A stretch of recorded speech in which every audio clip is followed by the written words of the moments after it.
such a beautiful place. Look around, it's like green and like river flowing. Can't miss it. So it's pretty good. Plus all the so much we spoke about Kolhapuri chappal, Kolhapuri whistle, and the history and the culture. Like it just makes you feel like you are part of Kolhapur. Namaskar. In the world that's evolving faster than ever, there are leaders who don't just keep the pace, they set the direction for what comes next. Our guest today is one of those change makers. With more than 25 years of experience in tech and telecom, he has worked with some of most influential names in the industry, shaping strategy, driving innovation and building future. Today he heads Center for the Fourth Industrial Revolution at the World Economic Forum, India, guiding cutting-edge initiatives at the intersection of policy, technology and impact. It's my privilege to host Purushottam Kaushik ji here in Kolhapur for Global Shapers Communities India West Regional Retreat 2025. As you were saying that you had discussed a lot about Kolhapur.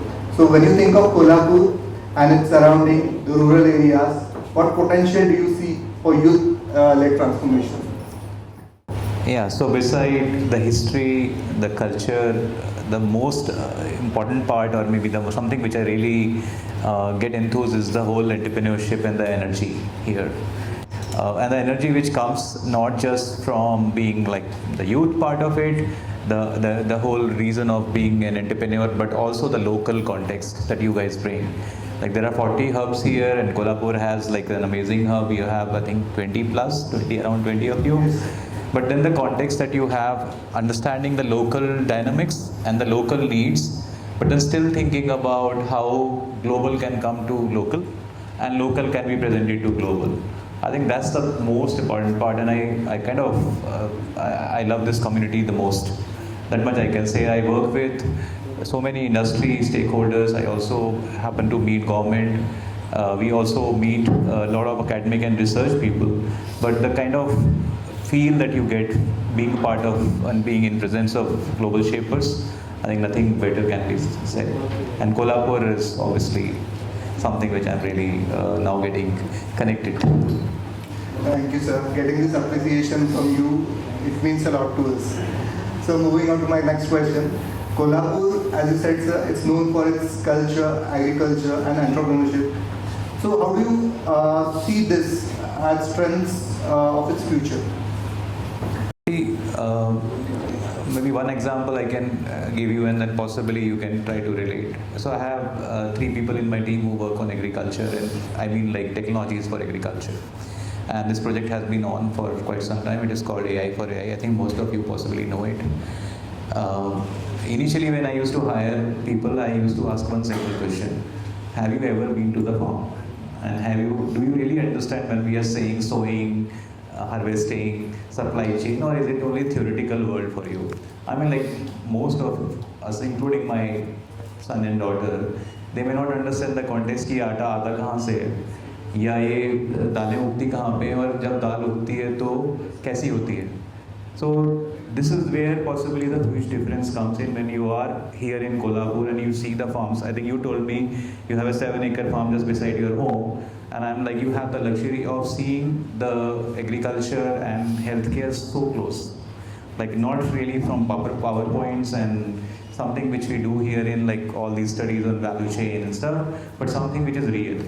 And then you understand the context in reality as well. Maybe I can tell you another example that we were doing this big project on Chile. I think maybe few of you know around how technologies could be adopted, how AI could be adopted. We struggled while we identified some 25-30 odd use cases. One simple element I will tell you, like we were trying to use AI, and this is where the opportunity is, that we were trying to use AI for crop quality. And crop quality would mean like using vision AI and also spectroscopy to understand the chemistry of the produce, and then running AI to give them grading, or maybe arranging them in a more like a sequence of how buyers can look at it. The real problem here that we are trying to solve is that there is so much subjectivity.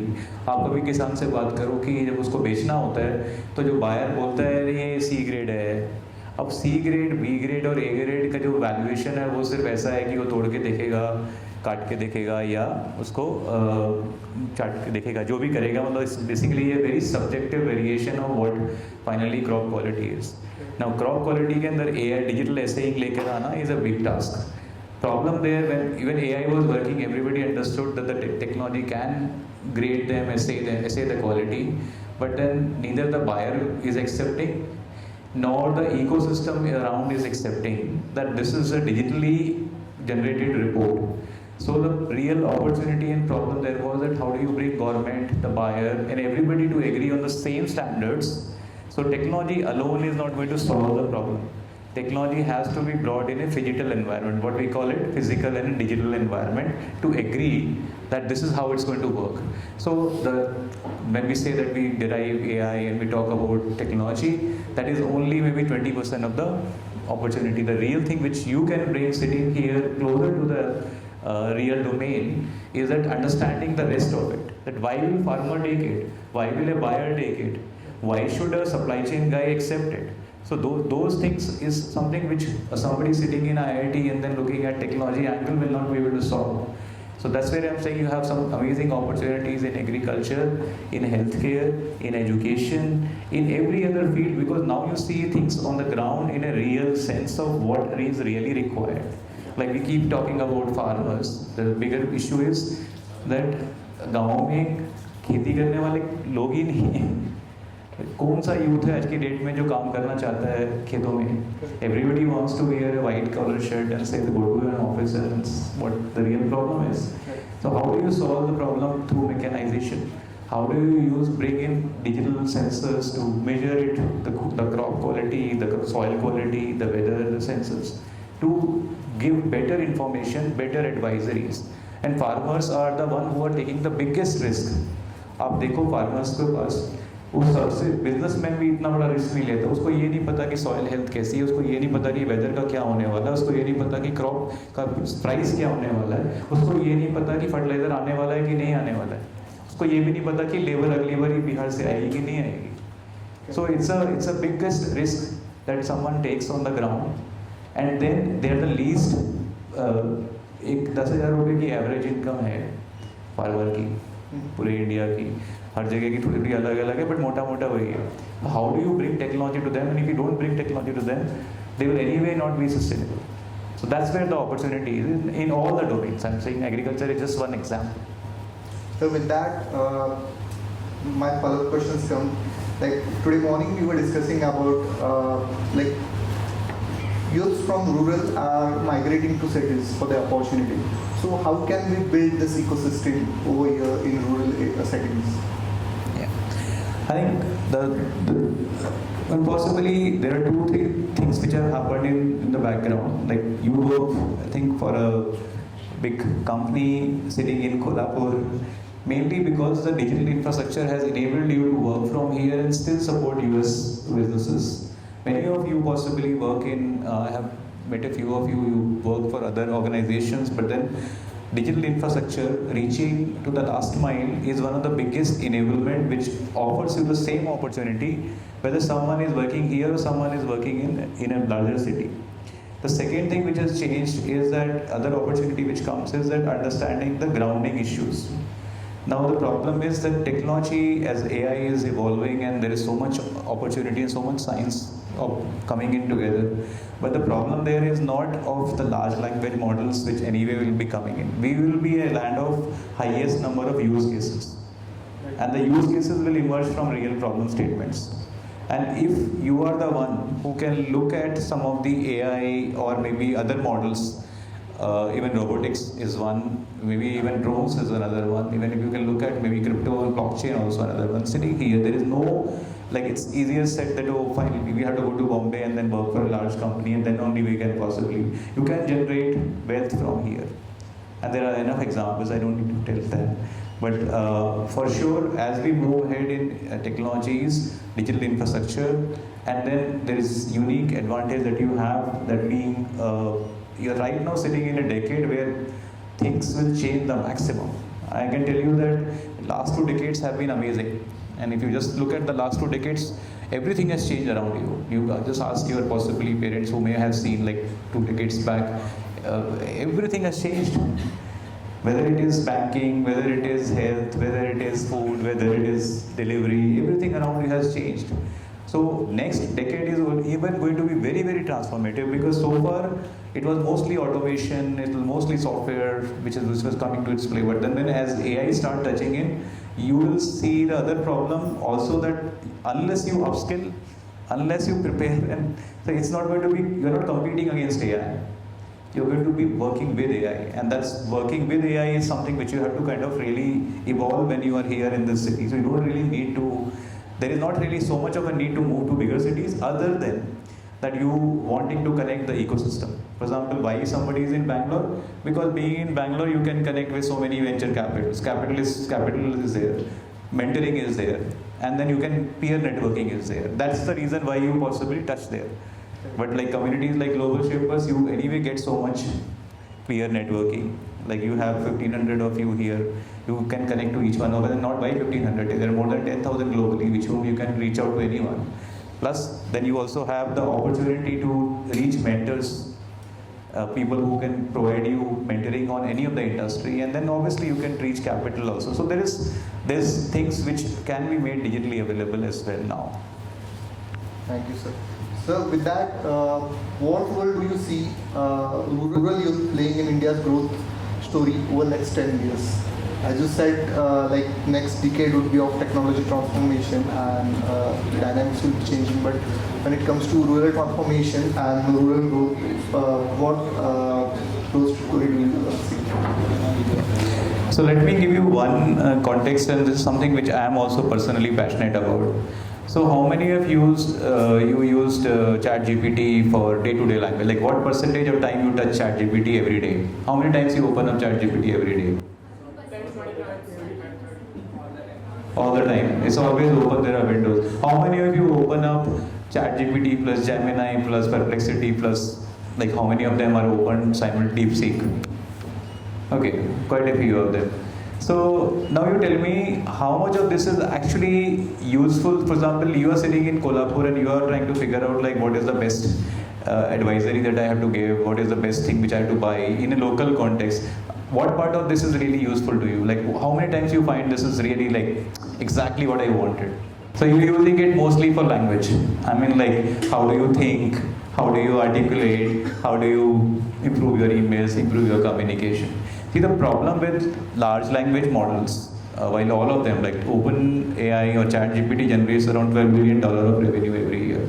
Now, that's $12 billion because they have productized as much as so-called language translation or language presentation. And then line of thinking, and they're trying to improve, but then many of you would have seen ChatGPT 5 is not really a transformative change. It's almost like everybody is now questioning whether it is really going to be changing, or was it just fluff. So now you understand the current scraping of information that has happened so far is only 1%. You mean like whatever information is available publicly in public domain, they have scraped everything.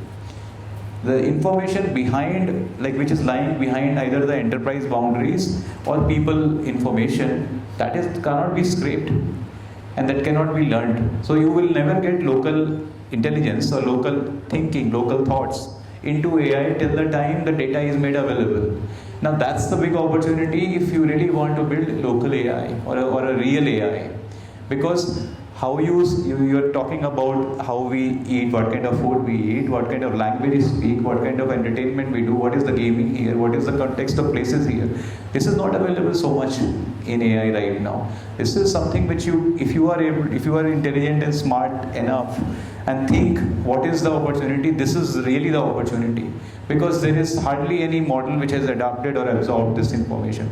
By the way, it's not that they're not trying to do it.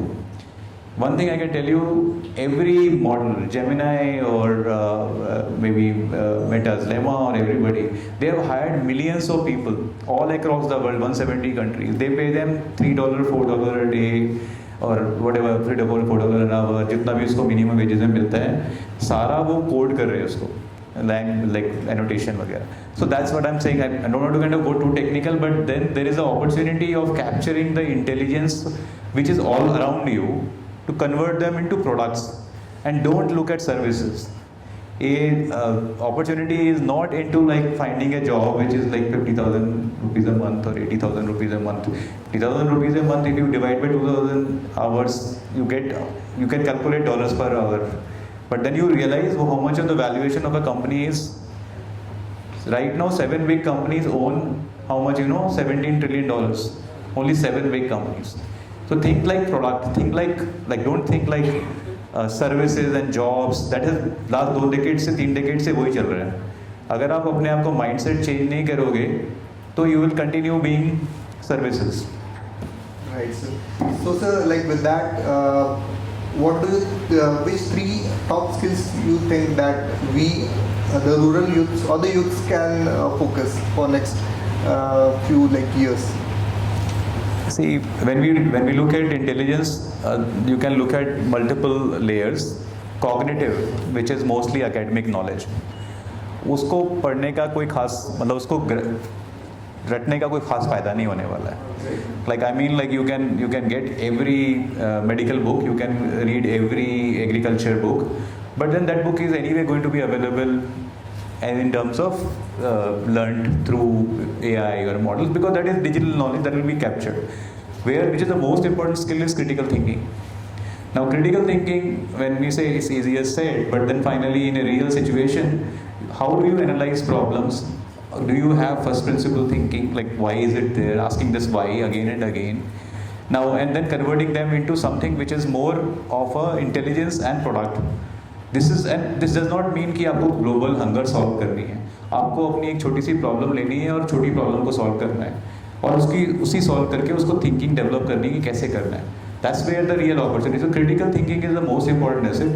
The domain side, obviously the applications around you, whether it is food, whether it is health, whether it is education, whether it is financial services, whether it is even entertainment, whether it is like looking at how do you make it convenient, but look less on things which will get repeated. Things why like अभी तक की जितने भी अधिकतर बड़े unicorn हैं, I think you have all heard about the criticism. Mostly they are scaling the global models, bringing and population scale here and then slightly adapting to whatever local context is.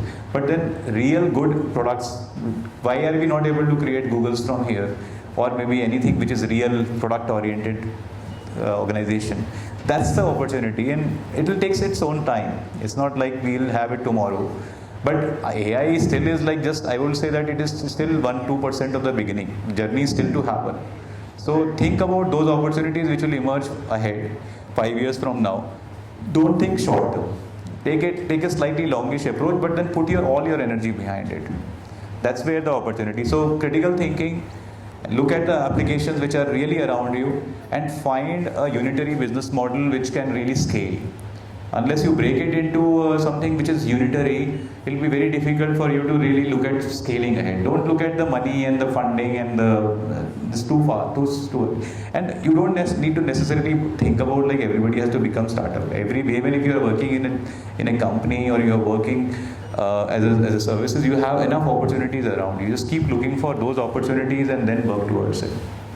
Right. So now, like, I'll be bit shifting towards my area of interest and my focus area, that's healthcare. So, what partnership between government, private sectors, and communities are essential to make rural healthcare more sustainable? So I'll use one example and then I'll try to bring those context, right? Sure.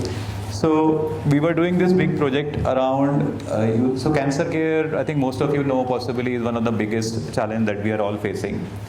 And in cancer, the biggest problem that is there is late detection. So the average detection period in cancer is around 8 months. And that's the reason why they have maximum casualties and highest cost of cancer treatment.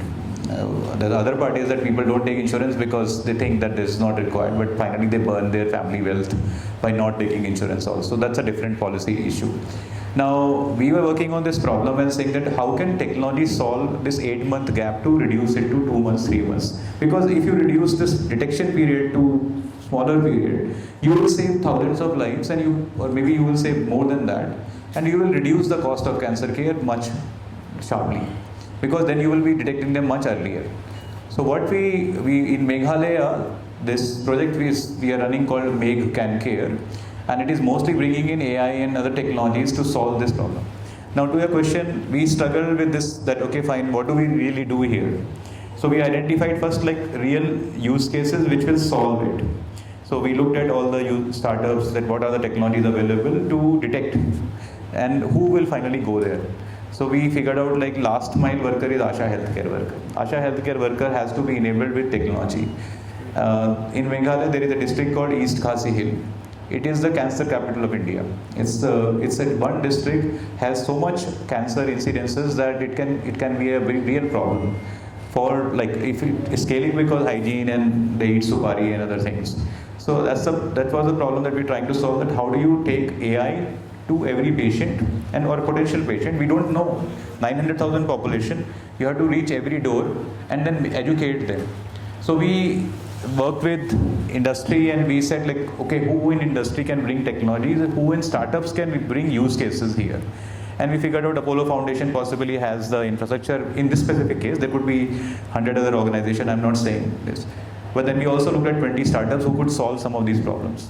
And we brought them together and then we ensured that the government, industry and startups work together along with extension workers, which are like Asha healthcare workers and primary healthcare ecosystem.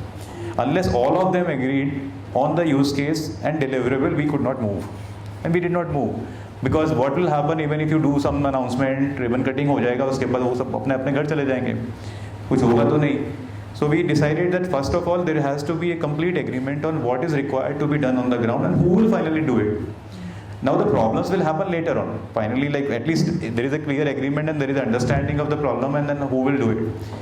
The issue happened was, okay, Asha healthcare worker is going to the homes, knocking and saying that okay, can we do a screen on using the thermal imaging on breast cancer? There is so much resistance. How do you really make the people agree? Then this is not technology. Then we had to go to the church institutions, because the church institutions are the one possibly educating and then driving the ecosystem around. And then the church education, one church institutions once convinced, they were the one who were doing all the counseling on your behalf and then making that through the churches. And then people were agreeing. Then there are issues around technology which came up. And technology issues are such that if you have a false positive scenario, that I tell you that there is possibly 90% probability that you may have cancer and you should be going and doing next level of diagnosis to Assam, Guwahati. Is it because आपको मेघालय में हो, मेघालय में prime oncology का centre नहीं है, तो आपको गुवाहाटी जाना है. तो गुवाहाटी, जब तक आप गुवाहाटी अब 2 महीने बाद जाओ या 1 महीने बाद जाओ, तब तक पूरी फैमिली डिजास्टर में है. बिकॉज आपने उनको बोल दिया कि आपको लगता है कि डिटेक्शन हुआ है तो आप चेक कराओ. Now the bigger problem was that if the diagnosis says no, you are not having cancer and it's a wrong technology interpretation, the whole trust gets broken. No one else in the nearby villages will say that ki, what is the technology that you're talking about? It is anyway wrong technology. And then from one village to other village, and then the whole system gets broken. So how do you bring trust into the technology is another big problem that we figured out, that इसके बिना नहीं होगा. And इस तरह से ऐसे multiple campaign करने पड़े ग्राउंड पे जाके. Like there were street kits that were done, there were the government had to make some policy announcements to make it work. A lot of videos were created for education. So it's not, I'm saying that policies, funding and social movement had to be enabled in healthcare to make everything work. I just use this example, possibly it gave you some insights. Absolutely, sir. So like with that, I want to know like what 3 changes in rural or maybe the healthcare you believe the technology can enable in next 3 years or in next decade? I think one thing which will change in terms of rural is the reach. So right now, as Nurjana was saying also, that 55% of the youth is anyway in rural or in tier 3 and tier smaller towns. So you can't like bring everybody to the city. There is not like, you can't have this, and you can't make every doctor to go to the villages also. So the technology will have to bridge this gap, and this will happen. This will happen using much better digital infrastructure. Who would have imagined that you will have a real video conference from Geneva and here in Kolhapur, and then you will be able to give proper lectures and have a real-time conversation. And this is going to transform further and further. Like you get maybe, I don't know, we have 100 Mbps, 200 Mbps coming in home. We were never getting even 2 kbps 2 decades back. So it's a digital infrastructure will change. That is the one big thing. Second thing is that the AI will make it so much intuitive and so much in terms of very precise. So if I have real-time data of your parameters, which is your personal parameters, and understanding your complete body health, why do I need to go through hit and trial treatment of multiple kinds? Right now it is mostly, if you see, every medicine is a broad medicine. Like, okay, so I try to do a more like a category addressing, and then nothing is personal to you. So the other thing which will change is it will become very personalized, or it will become much better, and that's where also the opportunity is. That how do you connect all the parameters, like wearing either a health or a watch, or maybe or a ring, whatever, smart ring, or these are only some small data points, right? But just think about if you can have ingestible IoT sensing tablets which can measure every parameter of yours real time, send it to a real time platform where the actions could be triggered and done in a personal basis, especially for old age people who are suffering, people who really need treatment.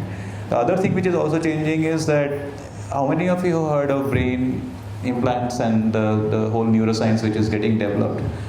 Yeah, so see that the technology there is in a very early nascent stage right now, mainly limited on account of that it is a very sensitive, like हम लोग जितना मर्जी बोले हमारी technology ऊपर होगी, हमें कुछ नहीं पता.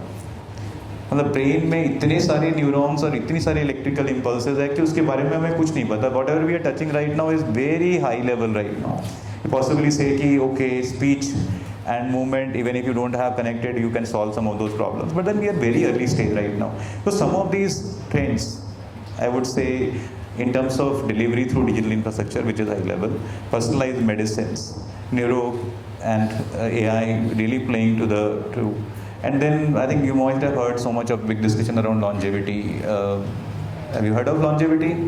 There's like a 1 year extension, give you $37 trillion of opportunity, and then so certainly in the last few decades, life has improved. Number of years people living is much bigger. I mean, like you have another at least 10-15 years which has increased over a few decades. Now the problem here is that number of years have increased, but the quality of life has not so much possibly improved, especially in the old age. Like you can increase the lifespan, but improve the quality of the lifespan also, na? So that is where also other opportunities are emerging, and for sure, like live closer to Kolhapur, you will have a much better life than living in Bombay. So that's something which you can always see the opportunity is growing. So there is so much. I mean to say, like whatever ecosystems that we are living in, if you observe it carefully and if you see the evolution of technology, you will see so many opportunities around. Right, sir. So, sir, like how essential it is for good healthcare system to benefit the rural development and the economic growth? See, the fact is that health is one of the most important parameter for economic growth. That's like people don't understand. We still contribute less than 2% of our GDP to health, and that's a shame. The other problem I laugh at some my friends in US is that you spend 20% maybe, but then you are worst in health, because if someone living in US, they also find it so difficult to reach to a doctor and then figure out that treatment is good. Only once you are inside the hospital, then you are in their control, and then you get the best of the treatment, because then you are not kicked out like in Indian hospital that कि आपके पास पैसा नहीं है, insurance नहीं है, तो you will be kicked out. Then nobody kicks you out. But only thing is that the issue of insurance and the mafia is so much there.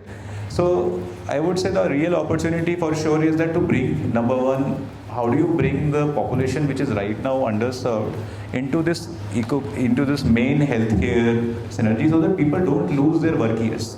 Right. If people don't lose work years, women are the biggest impacted. True.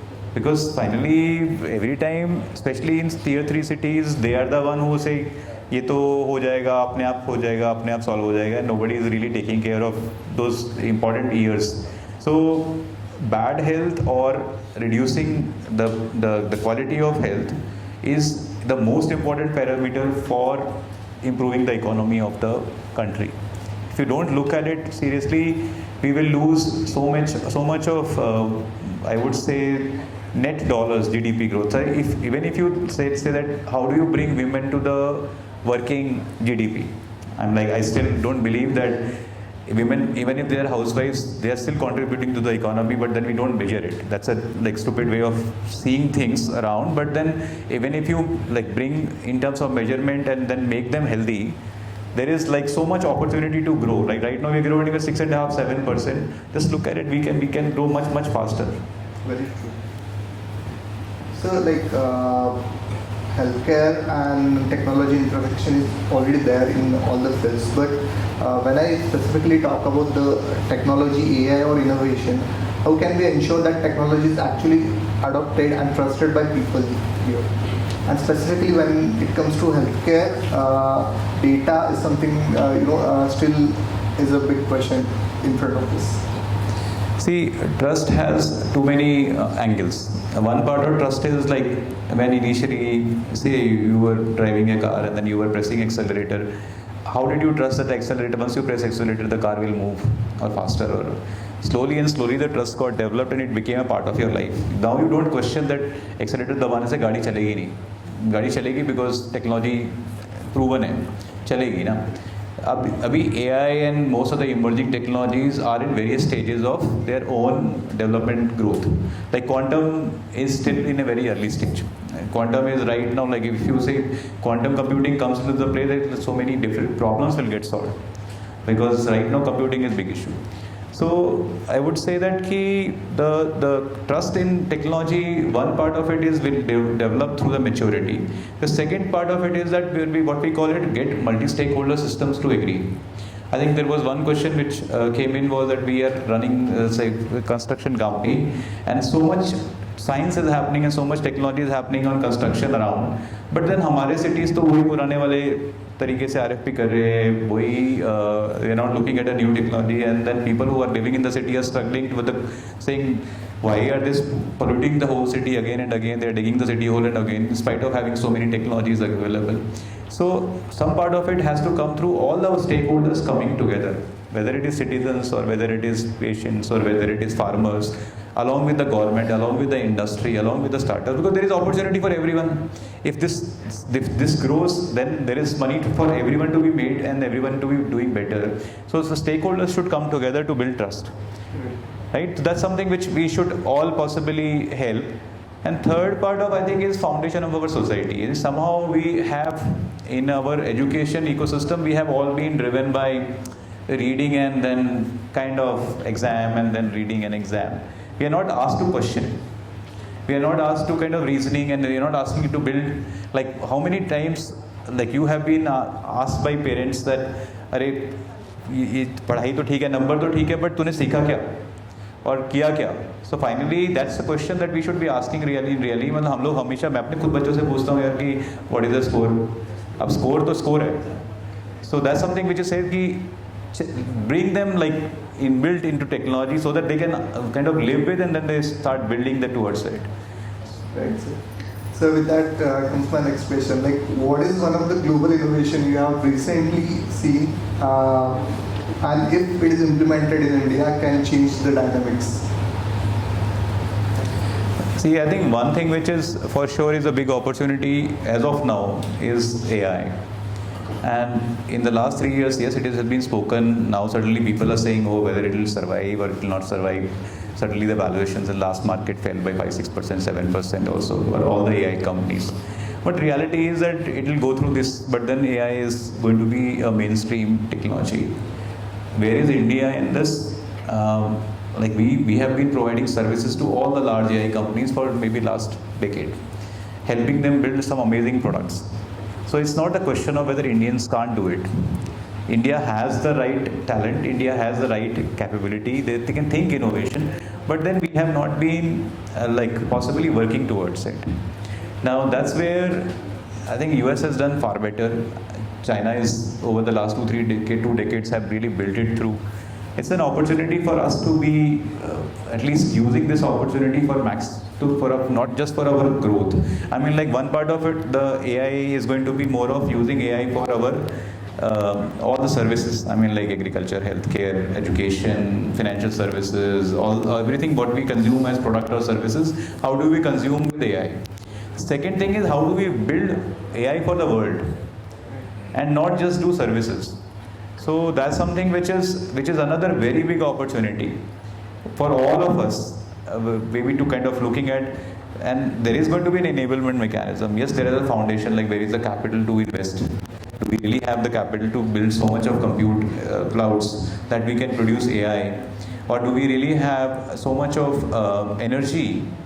We are anyway importing 85% of our energy. Why do we build compute infrastructure and then burn our own energy to produce compute? So those questions are valid. But then whatever out of the whole value chain, there are so many parameters that we already have. We have skill sets, we have market, because हमसे बड़ा market तो कोई नहीं है. आज की date में we are सबसे populous nation. So we have the market. So we have all the right ingredients if we really want to build it for future. And we are still very early in this AI phase. I think all this thing, tomorrow, okay, 7 big companies have $17 trillion, NVIDIA, and then you look at Microsoft, Google, etc., etc. But then tomorrow DeepSeek comes and proves that वो वाला जो model उसने बनाया है मैं तो इसको 10 million में बना दूंगा. कल को अगर कोई और इनोवेशन होती, suddenly this goes into full steep fall, because the same product is going to be available at much cheaper cost. Right now, though, it is only like everybody is burning money because they want to create that. But you never know tomorrow innovation किस level पे create होती है और उससे क्या changes होगा.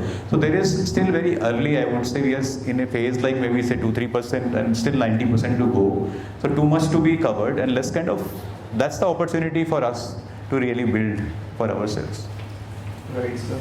So when I say about the opportunity, what role do you see like rural India is playing in global digital economy? See, rural is the biggest. Okay, so let's look at this way. Sorry, sometimes when I go technical and sometimes speak economics, please feel free to ask questions even whenever you feel like. See, we are at a GDP per capita of around $2,500, $600. How much? Where is US right now? Anyone has any idea? 45,000. Around 73,000. And maybe where is Israel? Anyone? Around 150,000. So think about, like, we are talking about 1.4 billion people, by the way, and 1.4 billion people is 2 billion mass. We are talking about 60% of them living in rural. Rural don't make $2 a day.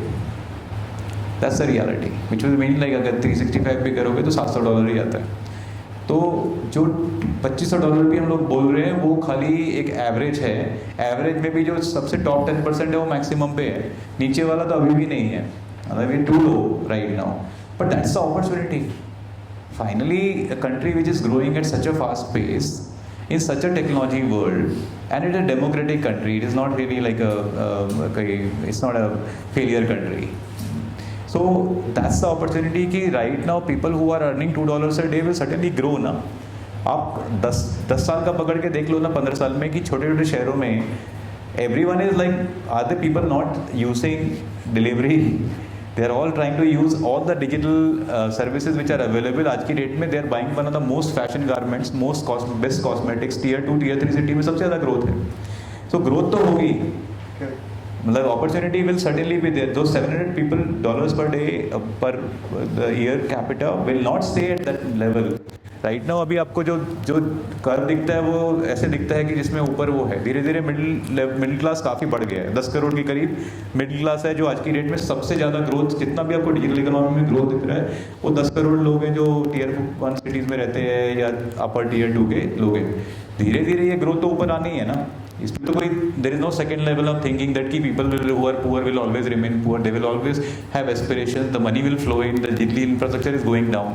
So that's where the opportunity, for sure, the country is going to be having like so much wealth getting produced and so many opportunities. आपको एक और example देता हूँ. US is around $34 trillion. ठीक है, trillion dollar सोचना थोड़ा सा डिफिकल्ट होता है, बट हमारी कंट्री 3.4 के आसपास होगा, $4 ट्रिलियन के आसपास. उनका इतना प्रोडक्ट और सर्विसेज है, पॉपुलेशन हमसे 40% है शायद अराउंड अस। हमारे उस उतना प्रोडक्ट एंड सर्विसेज को कंज्यूम करने के लिए for 40% of the population, you know how much of ad they spend, advertising per capita कितना होगा? $800 पर कैपिटा उसका एड स्पेंड है। मतलब जब आपकी इतनी सप्लाई होगी तो आपको लोगों को बेचने के लिए मेहनत करनी पड़ेगी। मतलब आज की डेट में आपके वॉशरूम में जाओ तो पहले तो बस साबुन तेल और यही होता था ना, 3-4 प्रोडक्ट ही तो होते थे। आज की डेट में तो 15 प्रोडक्ट रखे होते हैं वहाँ पर, सीरम भी है, कंडीशनर भी है, शैम्पू भी है, सब कुछ है। सो जब इतने सारे प्रोड्यूस होगा तो मार्केट बढ़ेगा, तो then you will have so much of technology and so much of opportunity and ad business is also getting created. So economy is going to grow, इसमें कोई शक नहीं है। So how and everybody will become more and more prosperous. How do you use this opportunity and creating enough bites for everyone is going to be one of the biggest rather opportunity as well as test. Right, so very true. And in fact, like community is the key factor in the growth of any economy.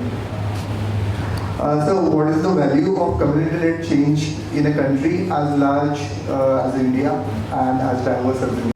See, many like globally when we go for Davos and when we or any other large meeting, we are asked this question that, okay, India, like how you are growing, what are the challenges? But all of us possibly understand that every 50 kilometer, food change, language change, culture change, local geography. We are one country, but we are still like so much diversity around that like you move across the country and everything changes.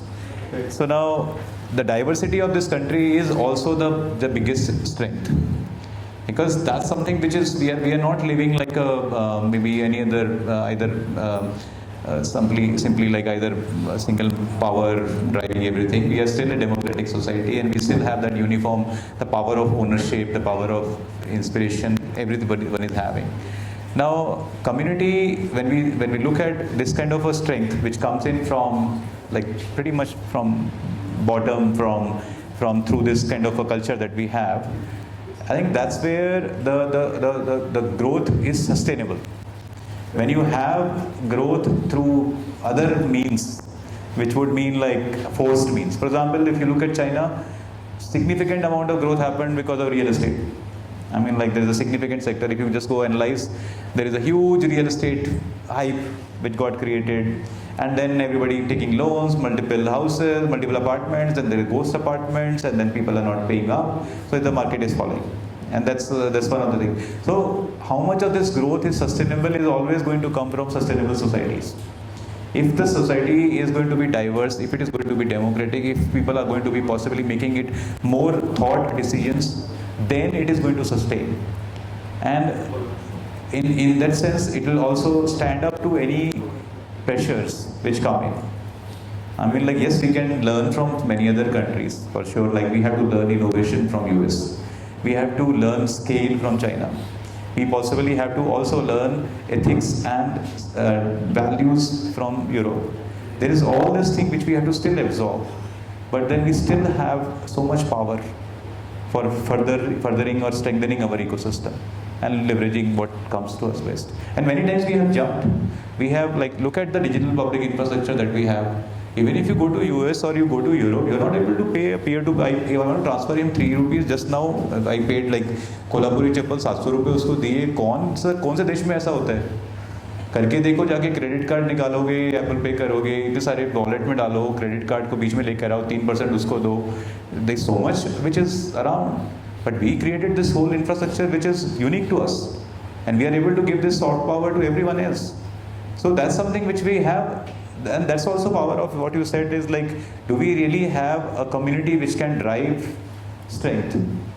And that's something. And now if you use this data which is getting generated through digital public infrastructure for strengthening AI ecosystem, that's also one of the best opportunity which we can create for ourselves. Very true, sir. So with that, one piece of advice to the youth-led community and the fellow global achievers. See, one thing I so much love is that the whole energy and passion among you. मतलब मुझे सबसे ज़्यादा अजीब लग रहा है कि मैं यहाँ पे जैकेट पहन के आया हूँ और शूज़ पहन के आया हूँ, आप लोग इतने सुंदर सुंदर कपड़े पहन के आए हो. So keep that energy going. I think this is something which we are always happy. We are a small team here, so whatever way we can support, we will certainly like to support. Any new ideas that you would like to kind of really socialize, generate, or maybe work with us, happy to take that along.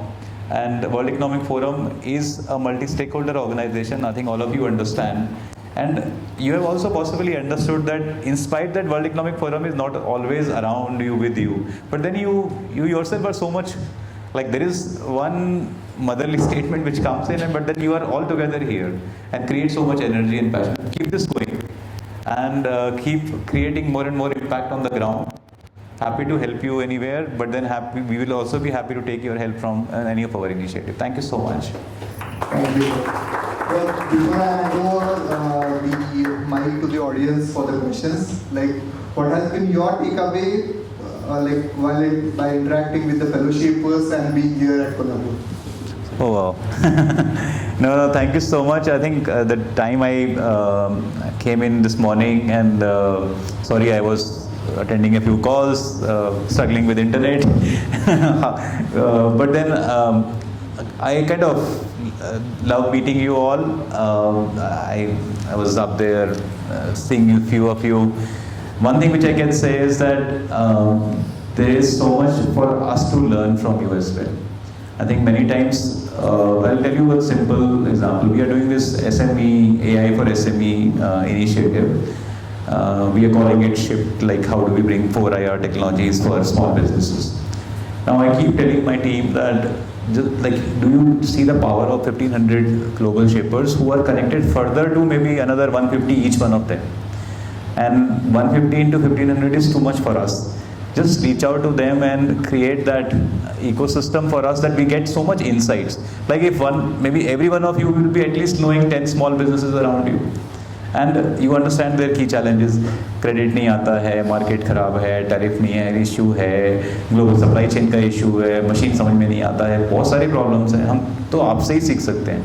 So that's what I'm saying. Please, happy to kind of, I always try to make it a point to come to events mainly to kind of learn from you and get some inspiration back from here. Thank you, sir. Like this Fireside chat was truly fiery. There were a lot of insights, and I personally learned a lot sitting beside you. And every time we meet you, there is something new version of you that I've seen. And every time I speak with you, there is something, a learning element and knowledge sharing of wisdom that I've got from you. So thanks for being here, and I thank behalf of Colombo Hub and entire Global Shapers community for being at Indian Regional Retreat in Colombo. Thank you, sir. Thank you so much. Really love it.